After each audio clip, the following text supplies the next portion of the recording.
A partir de agora, na Mundial, Hora do Rush. Hora Extra. Hoje, sexta-feira, vamos ter um convidado muito especial aqui que lida na arte da madeira. Agora ele evoluiu, está no PVC também. Mas é a evolução, né? Vamos falar com o Guido Vanderlei Tom. A empresa Tom, são quantos anos das esquadrias Tom? Boa tarde, bom amigo e ouvintes da Mundial FM. Esquadrias Tom tem hoje 62 anos. 62? Daqui um mês, aliás, 61. Daqui um mês estará completando 62. Isso é que ano isso? 61. Nossa, que ano que foi a abertura? 1961. 61? Eu acho que era 1940. Não. Mas ele, no caso, quando vai em 1961, teu pai, né? Sim. Abriu lá no nome do seu pai. Ele já tinha uma idade, ele estava com que idade mais ou menos? O pai, quando começou, devia ter na faixa de 23, 25 anos no máximo, né? Essa idade mesmo. Veio do interior, natural da linha 8 Oeste, quando veio para o quartel. Depois, quando terminou o serviço militar, ele já não voltou mais a trabalhar em casa, já ficou por Ijuí, pela cidade, trabalhando sempre na área da madeira, em duas fábricas de carrocerias que tinha na época.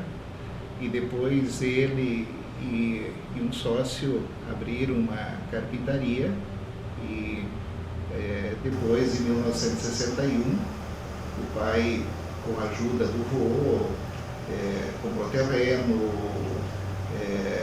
construiu o primeiro galpão, né?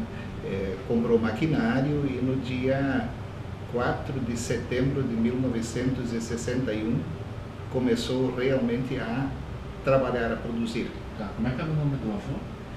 Germano Tom. Germano. E esse era o imigrante ou ele já era natural aqui do Brasil? Ele era natural do Brasil. Os irmãos dele eram imigrantes. Sim. Legal, isso aí. E sempre naquela época, ali onde foi colocada a indústria, a empresa ali, era colônia. Exato, isso era colônia. Tinha três, mudou muito. Com certeza, isso era, vamos dizer, a estrada que ia a Santo Ângelo. Toda a região da fronteira era por ali, né? Era linha 3, linha 8, Coronel Barros, esquina Gaúcha. Também que o pessoal ia para Santo Ângelo pelo Itaí ali. Exato, pelo Itaí. Que ia pegar essa estrada asfaltada que vai para o aeroporto ali, era a antiga estrada, e o pessoal fazia corrida de carro. Sim, era era 50, né? Era ali, né? Eles faziam, quem tinha que ir e voltar a Santo Ângelo. Né? Mas ali, meu amigo, vamos dizer, a antiga estrada que ia a Santo Ângelo, ela não passava por ali. Ela ia, se não me engano, pelo posto lá em cima da Alvorada. Era por ali. Posto do Ganso, lá em cima, ali era a estrada que ia para o Itaí, Santo Ângelo, e ali, para nós ali, vamos dizer, mas era sentido Santo Ângelo, né? Do Coronel Barros. Né? Certo. Muito bem. Eu fico imaginando como é que se deveria ser, né? Na época ali, 1960, eram os DKV, as Rural Willits, aquela Rural Bandeirante. Sim, né? por aí, né? Depois os Cinca. Cinca. Sim. Poxa, Cinca. Tinha aquele rabo de peixe Chevrolet, como é que era o rabo de peixe? Não é da nossa época, vamos deixar pra lá. Admirador dessas coisas, gosta de ver foto de carro antigo. O homem gosta de carro. Sim. Até quando amigo falando em carro e deslocamento, né? Hoje tem muita gente andando de bicicleta por aí, muitos até por esporte, por questão de saúde, né? o pai contava que ele saía de casa de madrugada e ia de bicicleta até Colônia das Almas, Catuípe, aí voltava por Santa Teresa, passava no Itaí, muitas vezes ele se ficava muito tarde, ele pousava na casa dos meus avós, no Itaí, por parte da mãe, né? Visitando as ferrarias que tinha no caminho, né? Pegando os pedidos de carroça, que no começo não era carroceria de caminhão ainda, era carroça. Era no tempo da carroça. Eu ia perguntar quais eram os produtos que eram industrializados ali, né? Que no começo foi exatamente isso, foi por causa da agricultura. Era carroça, arados... Serviço de ferraria, né? Imagina aquelas rodas de carroça, né? Sim. Isso era, vamos dizer assim, eram os implementos agrícolas da época, né? Eu pensei que ele ia pegar uma bicicleta para ir namorar lá, né? No começo também, mas foi antes ainda. Tá certo. Tá, então os produtos eram basicamente da carroça. Isso. Mas existiam alguns caminhões que já existiam alguns exato, caminhões já. 55, Sim. Que era bem artesanal, né? Sim, exato. Mas eles não faziam carroceria de caminhão no início? Também se fazia, mas era bem menos, não. O pai procurou focar mais justamente na questão das carroças, né? Até porque Ijuí tinha outras fábricas de carrocerias. Tá? E aí então ele ficou focado mais na questão da carroça, arado, essa parte. E, vamos dizer assim, com a mecanização da agricultura, aos poucos, então, ele foi entrando na área da carroceria e também da esquadria da porta e janela em madeira. Aos poucos, vamos dizer assim, ali já houve uma adaptação, uma adequação ao mercado da época. A ponto de que, vamos dizer, nessa época da carroça, vamos dizer assim, nós fizemos, quando a empresa completou 60 anos, nós fizemos uma série de vídeos, 60 anos, 60 histórias. E aí nós procuramos resgatar um pouco dessa história, desses 60 anos. E aí nós descobrimos, eu já tinha uma leve lembrança que o pai havia comentado, e nós fomos conversar com um senhor que foi um dos intermediários onde foram produzidas aqui em Ijuí a parte da madeira pelo pai e a parte de ferragem foram enviadas, foi 2 caminhões de Ijuí para o Pará com carroça. Puxa, isso em que ano mais ou menos? Antes da década de 70. Mas imagina, para tu transportar um negócio lá no meio do mato, lá, se hoje ainda é mato, imagina a dificuldade que o pessoal tem de transporte, né? Hoje, imagina levar para o Pará. E até esse senhor, vamos dizer assim, com quem eu conversei, ele me disse que o senhor Gilberto Rode, de Coronel Barros. Gilberto Arri Rode. Isso. Na época ele tinha ferraria na linha 8. E ele inclusive foi de avião pro Pará para ensinar o pessoal lá a montar as carroças. Vou dizer assim, foram 2 caminhões, dois F600 da transportadora Lang, na época. Transportadora Lang, que era logo acima dos trilhos à esquerda ali. Me lembro. Você que é mais antigo, né? Me lembro. Às vezes eu esqueço alguma coisa, mas eu me lembro. Tá certo. Eu me lembro, por exemplo, do Clube Schmidt lá. No início, na minha infância, o fim da cidade era ali, onde é o pub ali, o São Francisco. Sim, né? sim. A igreja São Geraldo era o fim da cidade. Era o fim da cidade. Daí dava um período assim sem nada, e daqui a pouco tu tinha lá a linha 3 Oeste, que daí voltava a ser uma vila, né? Começava no posto do Ganso Isso aí. até Estrada ali de na chão. estrada de chão. De chão. Sim, sim. E a gente, como era pequeno moleque, Moleque. com 8, 9, 10 anos, a gente saía aventurar, ia jogar bola, ia explorar, né?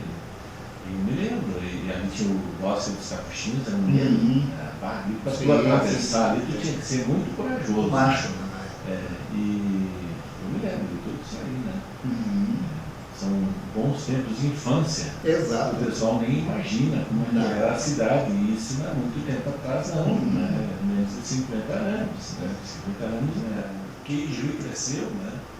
Só um fato. Não foi o ritmo que deveria, né? É. Porque tem outras cidades aí, tipo Chapecó, que em 1965 tinha 5 mil habitantes e Juí era uma potência. E houve um hiato aí que Juí deixou de crescer, mas muito pelo fruto também do êxodo que muitos agricultores foram em busca de novas esperanças e né, que foram colonizar o oeste de Santa Catarina, o Paraná, o Mato Grosso. Sim, então, muita gente boa saiu daqui, saiu muito capital que deveria ser reinvestido aqui. Em Juí, muitas famílias que se dividiram o patrimônio, né? Que o pai dividiu para cada filho e alguns filhos foram se aventurar, comprar terra no osso, coisa. Então, tem esse desconto também, né? Porque e outra coisa também que eu acho que está acontecendo muito, como essa região estava bem desenvolvida naquela época, né? Os governos que vieram não aplicaram tanto dinheiro para cá. O dinheiro que saía daqui para ajudar a colonizar as regiões. Então, isso aí prejudicou muito o Juí, prejudicou Alta, prejudicou Santo Anjo, porque foram municípios que na década de 50, 60 não receberam as mesmas verbas, nos anos 70 também, né? Não receberam os mesmos incentivos que outros lugares receberam, né? Então isso nós temos que dar uma palmatória. Não houve uma incompetência do povo juiense que não cresceu tanto nesse período. Mas foi essa mais ou menos a história, que é bom que as pessoas saibam, né? É isso aí. Bom, você já é agora 18h15, conta um pouquinho quando é que você entrou na empresa então. Teu pai estava ali trabalhando, em 1960 ele começou, ele começou com o avô também, né? Com o pai dele também? Não. Só ele sozinho? Só ele sozinho. Certo. É. E daí tinha ajuda de algum irmão, alguma coisa assim? Como é que foi isso? Não, o pai logo no primeiro dia de trabalho, já com um funcionário, né? Funcionário esse que faleceu no final do ano passado. Como era o nome dele? Orlando Reinhard Kronbauer. Kronbauer. E esse funcionário, vamos dizer assim, quando começou a trabalhar com o pai, ele tinha seus 18 anos, né? E no primeiro dia de trabalho, né? Ele disse para o pai uma coisa que marcou o pai e que hoje ainda a gente procura seguir à risca aquilo que ele disse. Dizer assim para o pai, para nós começar bem o trabalho. Eu só vou te dizer o que o meu patrão anterior dizia. E disse isso não só uma vez, que a gente perca o serviço, ou melhor, jamais perca o serviço porque o cliente ouviu falar de que ali saiu serviço de péssima qualidade. E se você fizer esse serviço numa hora, dizer assim, faça numa hora e 5, mas faça bem feito. Faça bem feito, para não fazer de novo, para não fazer de novo, para não ter reclamação. reclamação depois. Não tem coisa mais chata. E isso a gente, durante esses 62 anos, já dá para dizer, se procurou levar à risca. Diz que tem essa pesquisa, né, que cliente satisfeito conta que está satisfeito para no máximo 11 pessoas, e o cliente insatisfeito abre o bocão para 60. Por aí, mais ou menos. Para atrapalhar tem uns quantos. Sim, com certeza. Sim, exato. 18 e 17, depois vamos continuar com o papo, daí tu vai contar a história de como você entrou na empresa, tá? Em nome do nosso programa, aliás, né, vai das nossas, hoje, sexta-feira, tem o Rodízio de Filés, 3332-2444, está em entrega. O principal é o filé, mas tem pizza, tem peixes, tem sushi, tem uma carte completa, pizzas, tem risoto, para quem gosta de risoto, né? Mas não. Nós vamos a um breve intervalo, temos que seguir o nosso roteiro comercial, agora 18h20, pontualidade tem que ser britânica aqui, né? Na nossa programação. Hoje nós estamos conversando aqui com o Guido Vanderlei. O Vanderlei é novidade para mim, não sabia que tinha Vanderlei no nome. O Guido Tom, das Esquadrias Tom, né, empresa tradicional aqui de Juiz, 62 anos vai estar completando, então, que dia? Dia 4 de setembro. 4 de setembro. Daqui a um mês. Mês que vem, então, vamos ter festa. Beleza, já voltamos.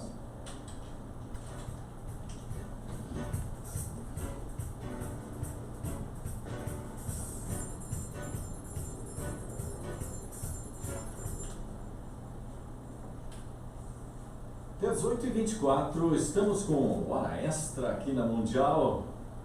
Hoje recebendo o Guido Vanderlei. Tom, o pessoal vai pegar teu pé agora, descobrir o Vanderlei. O Vanderlei, como era um lutador de MMA, Vanderlei. Então, das Esquadrias Tom, estamos conversando um pouco, contando história, relembrando bons tempos. Então, o seu pai, Ervino, abriu a empresa, novinho, lá, depois que saiu do quartel, lá ano de 61. E você, entrou quando na empresa, Guido?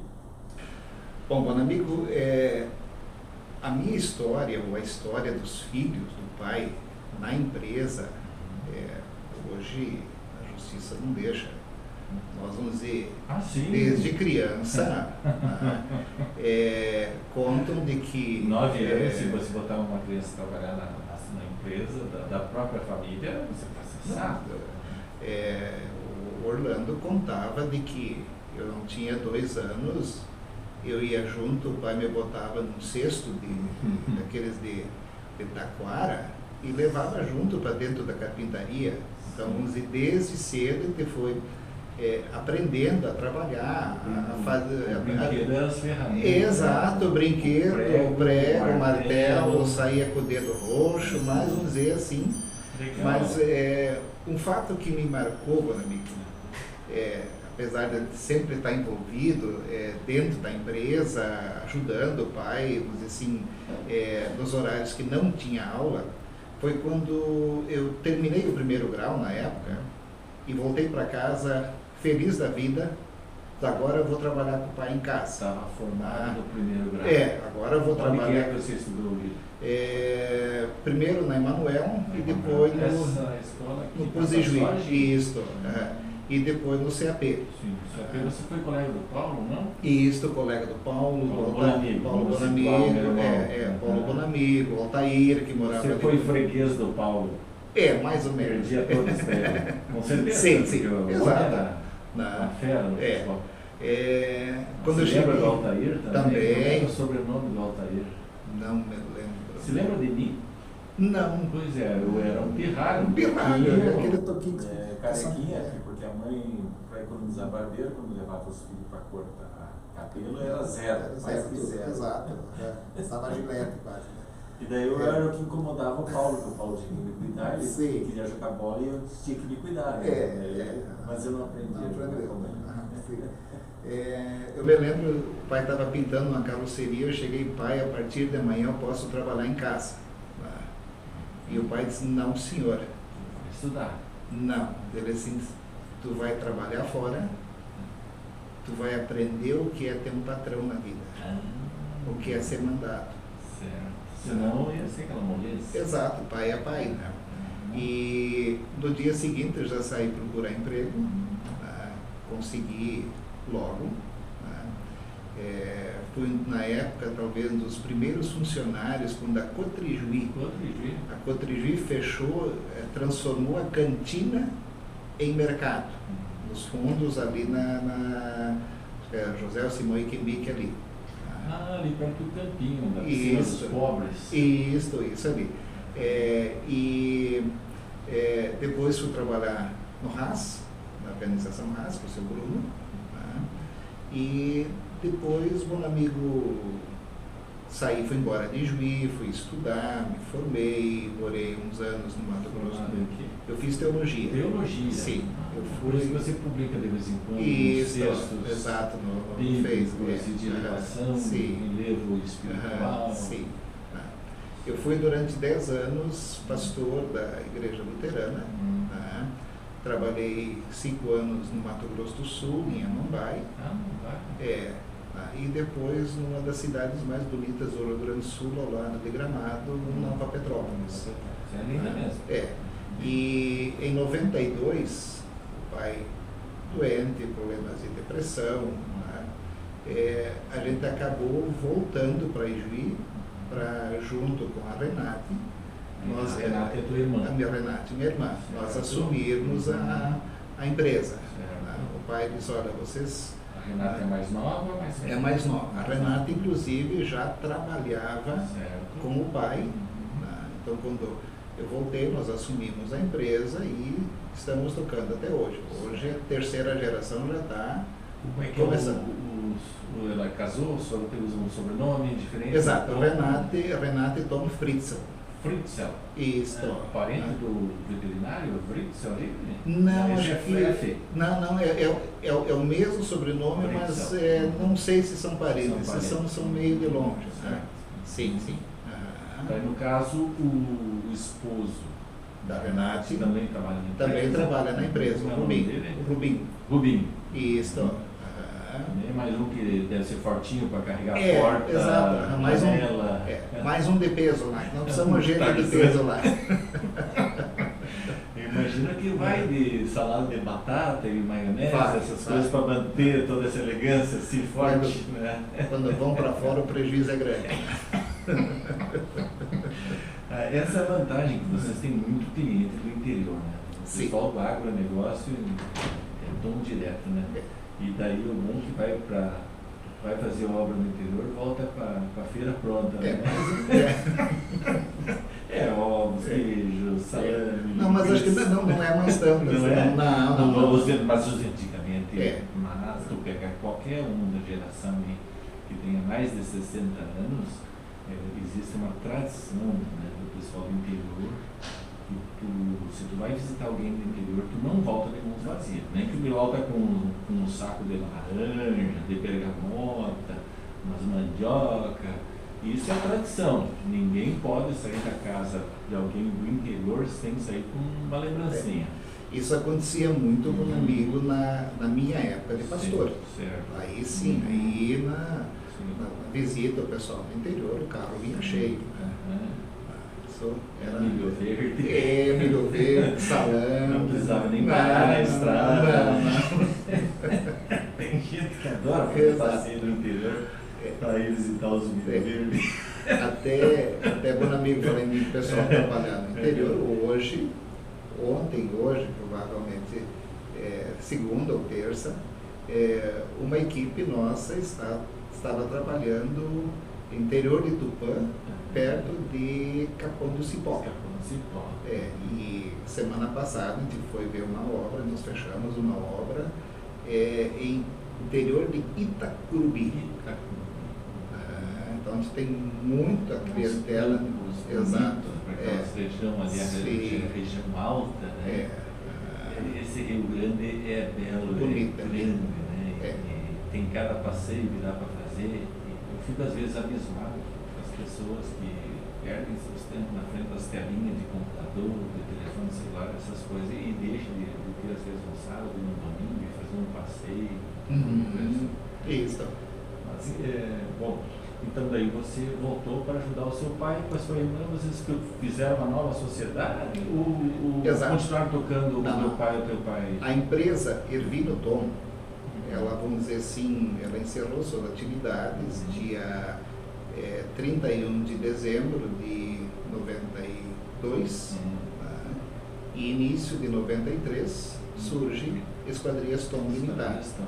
E aí, vamos dizer, uma das primeiras coisas que a gente fez, na época, se trabalhava tanto em carrocerias como esquadrias. Então se optou, vamos focar exclusivamente em esquadrias e acabamentos de residência, escadas residenciais e coisas do gênero, né? Deixando totalmente de lado a questão das carrocerias, né? Até porque vocês viram, foi uma necessidade ou vocês viram uma oportunidade? nós vimos uma oportunidade, tá? Até porque a situação econômica de quem constrói é diferente muitas vezes do motorista, do caminhoneiro, né? Onde, vamos dizer, você não vai construir uma casa sem você ter pelo menos, vamos dizer, uma previsão de entrada ou ter os recursos na mão para poder construir a tua casa. E com carroceria muitas vezes acontecia do pessoal um acidente ou que ter que consertar a carroceria e, bom, agora eu preciso trabalhar para juntar o dinheiro para poder pagar o prejuízo que eu tive. E vocês tiveram uma dificuldade porque vocês tinham os funcionários tudo treinado para fazer, eram artistas para fazer aquele determinado tipo de show, né? E Sim, vocês sim. de uma hora para outra começaram a botar outras atrações, quer dizer, foi muito difícil de achar gente para trabalhar, porque não é qualquer um que trabalha com marcenaria, né? Foi difícil na época? Não foi difícil, até para um amigo, porque, vamos dizer assim, o mesmo pessoal que fazia alguma coisa em carrocerias, que já não era, vamos dizer assim, nunca foi, vamos dizer assim, o carro-chefe da empresa, né? Eles acabaram se adaptando nas esquadrias, né? Então, alguns serviços, esse pessoal que trabalhava em carroceria acabou fazendo, mais na questão de acabamento, de madeira, para telhado, que na época se fazia, né? E os demais, então, porque quando Ervino Toma encerrou a atividade e Esquadrias Toma começou, a equipe permaneceu a mesma, né? Só houve, vamos dizer assim, a mudança de razão social, né? Mas a equipe de funcionários continuou toda a mesma. Então, vamos dizer assim, dentro da indústria, na produção, não houve muita alteração. Então, se fez alguma coisinha ainda, mas, vamos dizer assim, se encerrou por completo a fabricação de carrocerias novas. Se fez um outro conserto, mas pouca coisa. E hoje, vamos dizer assim, se está focado exclusivamente em esquadrias. Antes nós falamos mais da atualidade das esquadrias, então tenho curiosidade para você me ajudar aqui. Assim, a gente ouve tanto falar que foi desmatado muito a região, Sim. que a boa madeira não existe mais, agora é só lá para cima, por isso que toda hora tem notícia aí de desmatamento na Amazônia e coisa. Como é que vocês se viraram assim? Vocês tinham uma oferta razoável aqui na região, existiam boas florestas aqui, tinham madeireiras, né? Para fazer os produtos de vocês tinham a matéria-prima.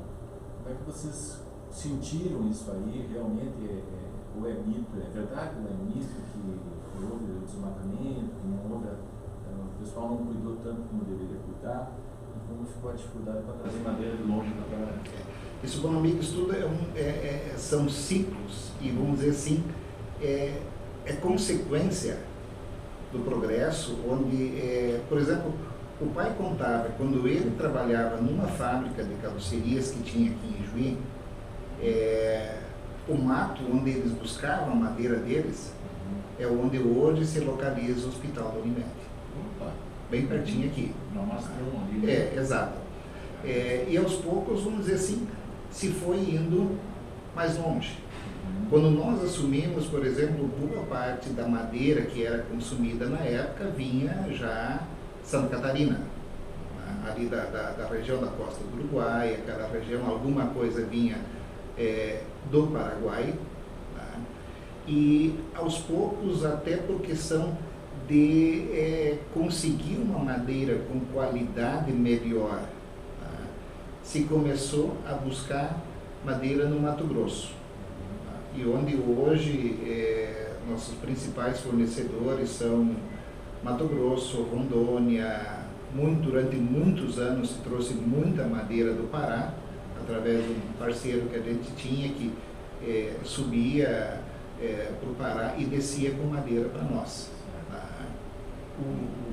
Como é o nome das madeiras que vocês utilizavam aí? Grápia? Das nossas, vamos dizer, as principais que para cá dos Parás, para esquadrias, era o louro, o cedro, a cabriúva. Essas eram, vamos dizer assim, principalmente o louro e a cabriúva eram as madeiras nobres para a fabricação de esquadrias, onde hoje ainda às vezes a gente faz alguma manutenção, alguma restauração de alguma porta ou janela, feita há 50, 60 anos atrás ou mais. E o módulo? O módulo é uma madeira muito usada na fabricação de móveis. Em esquadrias foi usado, nós mesmos nunca chegamos a usar o módulo, até por uma questão de custo, uma madeira muito cara, e vamos dizer assim, tu tendo a possibilidade de você trabalhar com uma madeira de qualidade superior e um preço inferior. Então nunca se pensou ou se levou à frente a ideia, não, eu vou trabalhar com o módulo. Primeiro por causa da questão do custo. Né? Muito bem. Que madeiras são essas aí que temos aqui na rádio, aqui, essas divisórias aí, esses portas aí, sabe? Consegue identificar? Foi assim que fez? Consigo. Isso aqui, vamos dizer, na época, o Bonamigo foi feito de louro, louro, depois foi tingido, usando aqui por ser uma parte interna, mas a parte mais com branco do louro, alguma coisa de canela louro também, tá?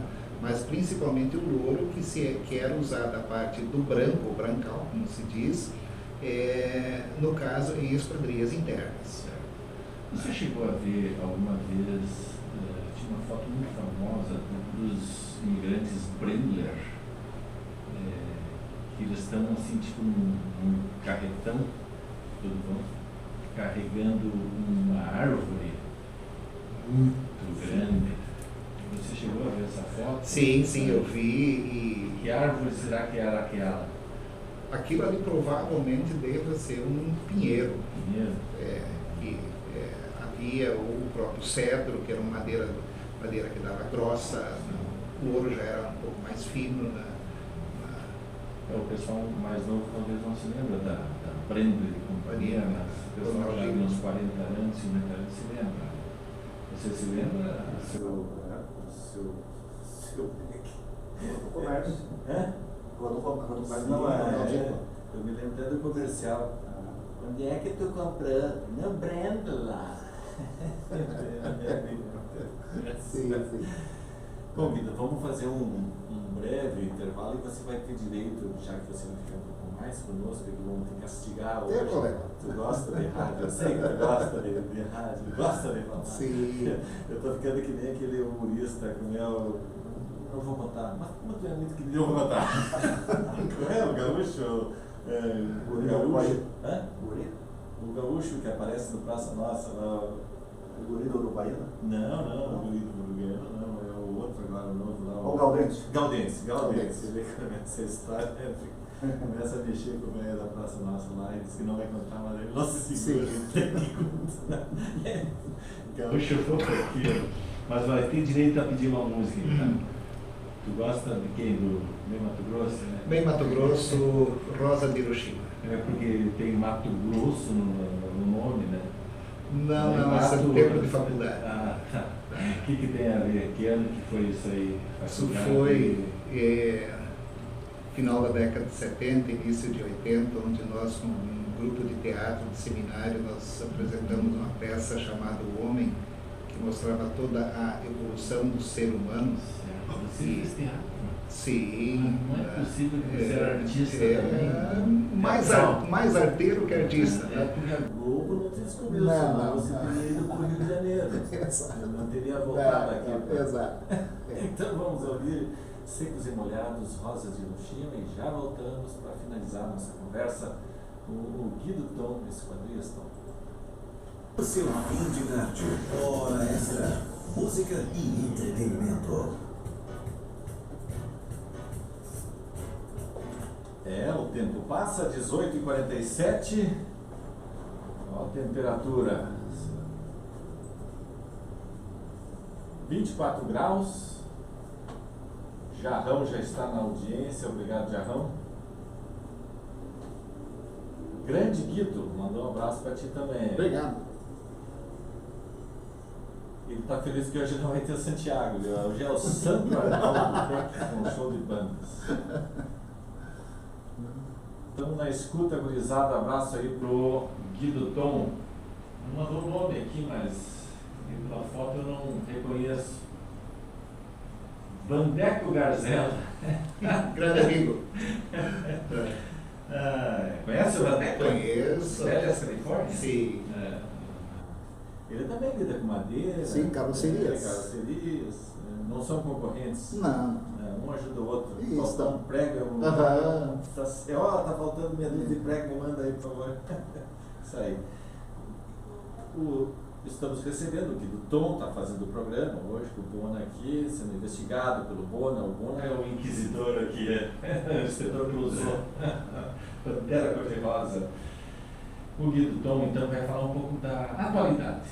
Hoje ele no Tom, então, se aposentou, faleceu o que ano você Vai fazer 10 anos agora. 10 anos. Ele deixou quantos filhos espalhados pelo mundo, que você sabe? 4 filhos. 4 Um filhos. filho e 3 filhas. 3 filhas. Sim. Lembro o nome A delas? mais velha é a Marli, que mora na Vila Mauá. A A Renate, que trabalha comigo. Ele pode dar o sobrenome para Renate é a Marli Decker. Marli Decker, Mauá. a família Decker, Mauá, o cunhado Maria. Aldemar. A Renate Fritzel, que trabalha comigo na firma. Certo. E a mais nova, a Márcia Vicky. Essa eu não me lembro. Essa é professora. Professora Aqui em Juiz. aqui em Juiz, professora do município aposentada. E Aí são os 4. Os homens aí. Sou o único. Ah, tá. Só você. Então são Sou 4 filhos. 4 Eu achei filhos. que ia mais 4 ainda. Não, quer não, dizer, não. Tá, Não. então não tem. Não. Como é que é o nome da mãe?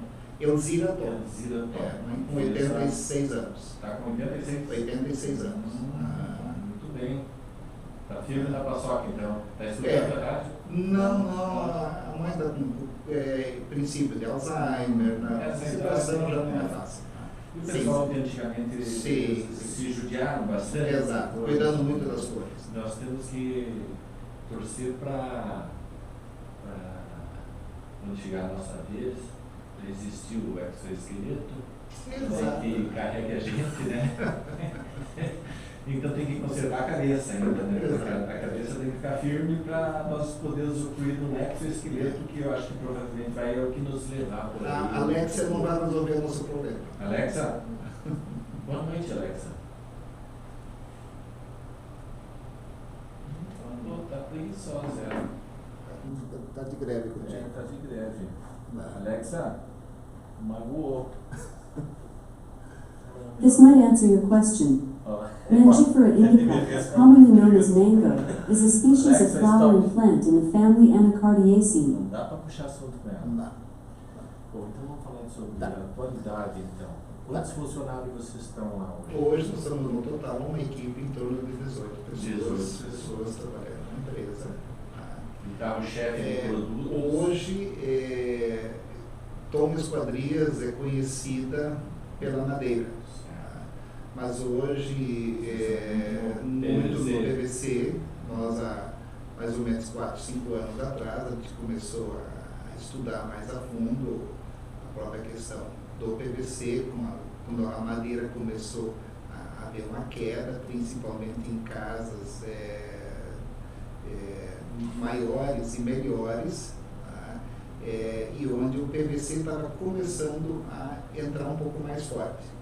Aí nós fomos atrás desde fornecedor de perfil, de ferragens, maquinário todo ele, tivemos que importar máquinas para produção de esquadrias.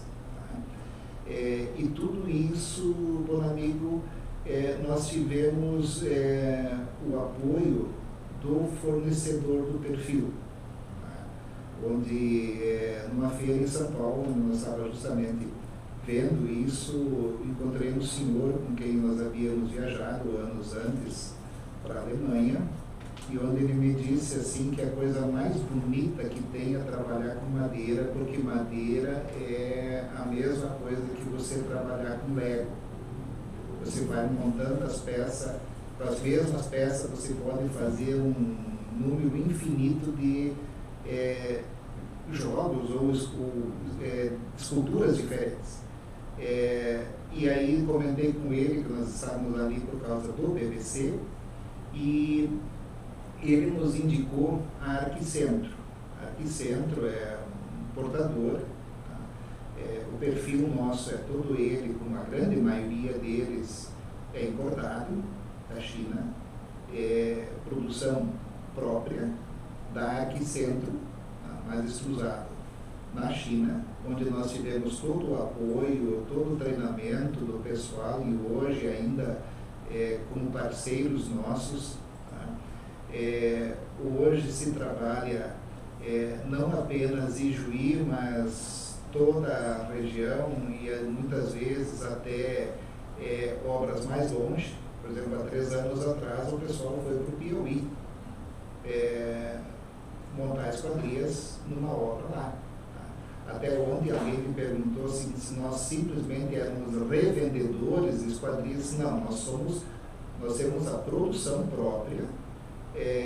Nós compramos todo o material e todo o material ele é industrializado dentro da nossa empresa.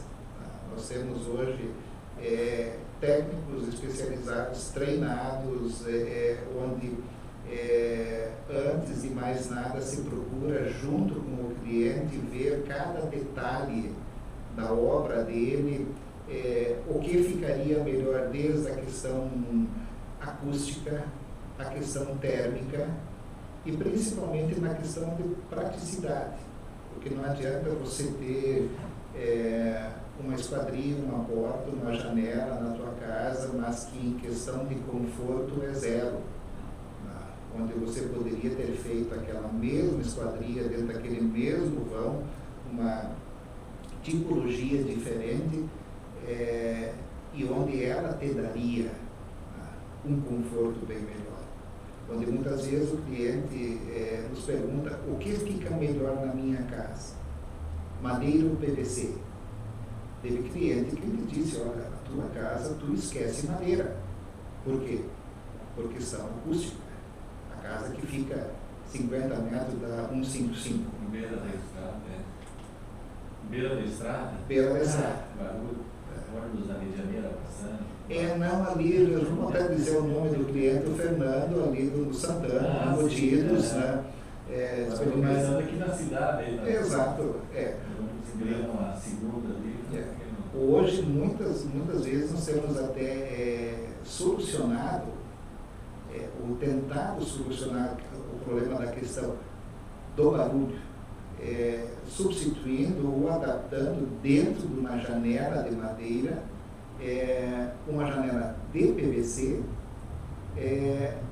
por causa da questão, você chega em casa do trabalho, você quer descansar, você quer ter um pouco, eu não vou dizer silêncio, mas você quer desfrutar de momentos agradáveis com tua família, sem interferência de ruídos externos. E isso é uma das coisas que o PVC te proporciona, onde inclusive existem normas técnicas da NBR, até com relação a prédios, onde uma porta, uma janela não é simplesmente para fechar um vão, para não entrar chuva, mas ela tem a sua finalidade e a sua norma técnica que precisa ser. No caso da janela, por exemplo, toda a estrutura também é importante, é o vidro, né? Exato. E daí o vidro é que possibilita também que a redação. Exato. O vidro, existem 3 opções. Existe o vidro temperado, existe o vidro laminado. O vidro laminado são 2 vidros com uma película no meio, e principalmente o vidro duplo. O vidro duplo se usa, vamos dizer, um vidro com uma camada de ar no meio, com uma espessura de em torno de 22 milímetros, por exemplo. Esse é o vidro que tu tem um melhor resultado acústico e também térmico. Se você olhar, por exemplo, esquadrias na Europa, onde a questão térmica, muitas vezes, ela é mais importante do que a própria questão acústica. Às vezes, lá não se pensa em esquadrias a não ser com vidro duplo. E hoje, por exemplo, muitas obras nossas se está trabalhando com vidro duplo, com uma camada de ar, por causa da questão acústica e também por causa da questão térmica. Certo, tem 1 minuto, viu, Guido, para encerrar o programa. O que você considera assim, importante falar da Tom? Eu digo o seguinte, Tom Esquadrias Tom, nesses 62 anos, procurou e procura sempre não apenas vender uma porta ou uma janela, mas procura vender um serviço, onde o importante não é simplesmente eu chegar na tua casa, bom amigo, e instalar lá uma janela e depois dizer tchau e nunca mais aparecer. Tudo tem manutenção. E aí, justamente, aí entra a nossa equipe, de procurar, quanto antes, atender nosso cliente. E onde nem sempre, no nosso trabalho, o preço é tudo. Mas, vamos dizer assim, o preço é uma consequência daquilo que se quer, daquilo que se pode adquirir. E nós procuramos sempre satisfazer, em primeiro lugar, o nosso cliente. Porque, como você mesmo disse antes, quem é que é o melhor propagandista teu? Desculpe a brincadeira, não é a Rádio Mundial, é o cliente satisfeito, com a ajuda da Rádio Mundial. Muito obrigado pela sua visita, pela sua presença aqui. Guido Vanderlei Tom, foi um privilégio receber você e conversar aprender um pouco aí sobre essa área aí. É sempre bom, a gente vai acumulando conhecimento, né? E relembrando histórias do passado, né?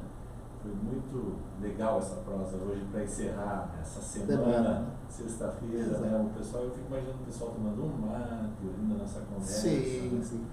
Obrigado, bom amigo, ouvintes, um grande abraço e obrigado pela oportunidade, bom amigo. Beleza. Pessoal